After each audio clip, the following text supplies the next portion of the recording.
Tęsiant šios dienos temą – spalvoti ryžiai. Ir dabar burokėlių rizoto. Tiksliau sakant, rizoto su burokėliais.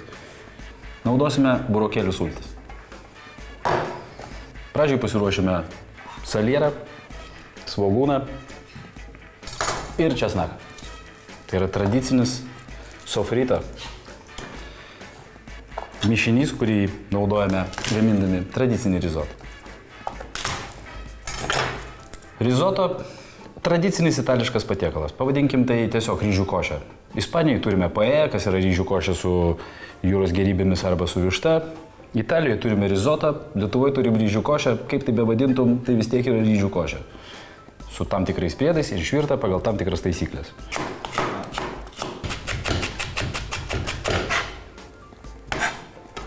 Susismulkinam česnakus, susismulkinam savo salierus.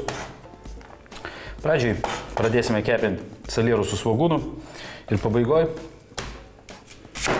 kai jau mūsų daržovės bus stiklinės konsistencijos, tai yra iš skaidrės, mes sudėsime česnakus.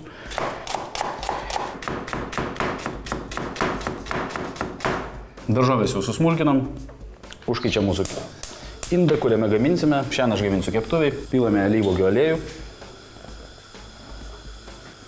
ir dedame pradžiai svogūnus ir salierą. Burokėlių sultis aš gavau užsispaudęs burokėlius, tai mes tiesiog juos išspaudžiame. Aš nenoriu, kad mūsų rizoto turėtų kažkokias tai burokėlių dalelės, kurios man visiškai nepagerins jo skonio. Svarbiausias momentas yra žinoti, kada jas pilti. Jeigu mes jas supilsime per anksti, jos tiesiog pakeis savo spalvą ir mes neteksime tos gražios ryškios spalvos, kurios mes siekime. Tai jūs pamatysit neužilgai.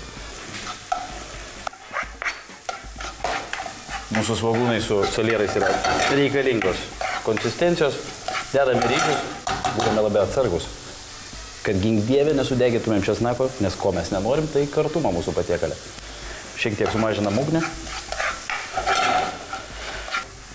Na ir sekantis į mūsų keptuvę keliauja ryžiai. Kodėl mes kepinam ryžius? Mes norime, kad ryžis nuo karščio pradėtų skilinėti ir taip leisime drėgmiai geriau patekti į ryžį ir jisai tolygiau išvirs. Štai čia turiu pasiruošęs karštą sultinį, kurį naudosiu virdamas.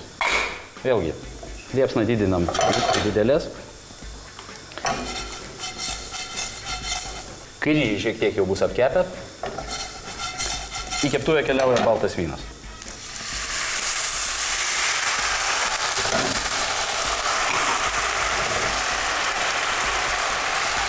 Vyną gariname tol, kol jis visai išgaros. Pagaliau atėjo laikas pilti sultinį. Vienas iš tokių kertinių momentų verdant rizotą, niekad nereikia skubėti, nereikia perpilti per daug skysčio, reikia pilti tik tai tiek, kiek turi jo būti. Tai yra pilame po vieną samtį. Ir ant stiprios ugnies gariname.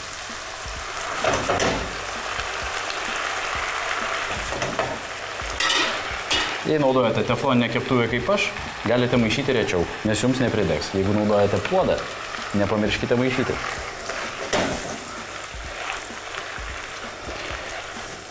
Tai užtruks apytiksliai 16 minučių. Nepamirškim, kad paskutinis skystis, kurį pilsime į mūsų rizotą, bus burokėliai. Ir mes jau esame netoli to momento, kada pilsime paskutinį skystį. Sultinio šiek tiek pasiliekame tam, kad pabaigoje galėtume jo manipuliuodami padidinti drėgmės kiekį, jeigu jo truks. Sultiniui beveik jau nugaravus, paskutinės keliauja mūsų burokėlių sultis.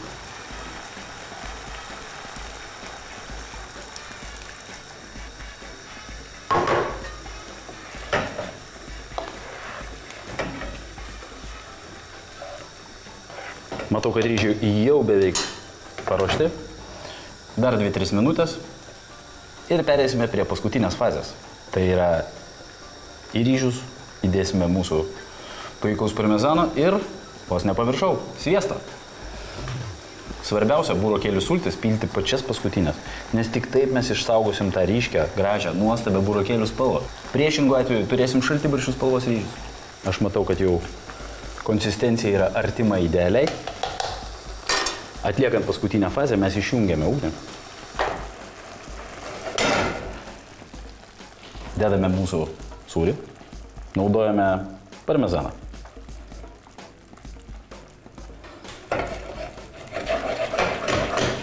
Nepamirštame gerai maišyti. Įdėję sūrį maišome intensyviais judesiais tam, kad gerai ištirptų mūsų sūris, tam, kad gautume tą puikią nuostabią kreminę konsistenciją, kurios siekiame šio patiekalo.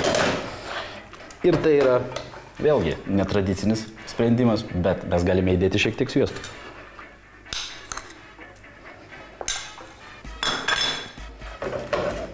Svarbiausias momentas, kad liepsna turi būti išjungta. Ir nuo tokio gabalėlio sviesto jūs tikrai nesustarėsite. 2 minutės dar pastovi ir galime tiekti. O pateiksime mūsų risotą su gorgonzolo sūriu ir šiek tiek skaldytų graikiškų riešutų. Kaip matot, puikiai kreminė konsistencija, to mes ir siekiame.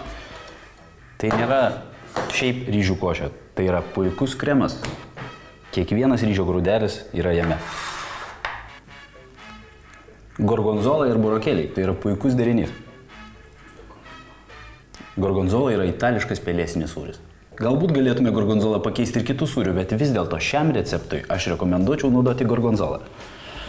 Ir ant viršaus šiek tiek graikiškų riešutų. Manau, šiuo rezultatu būtų patenkintas kiekvienas italų virėjas. Juolab aš lietuvis, taigi dar labiau su savim patenkintas. Volia.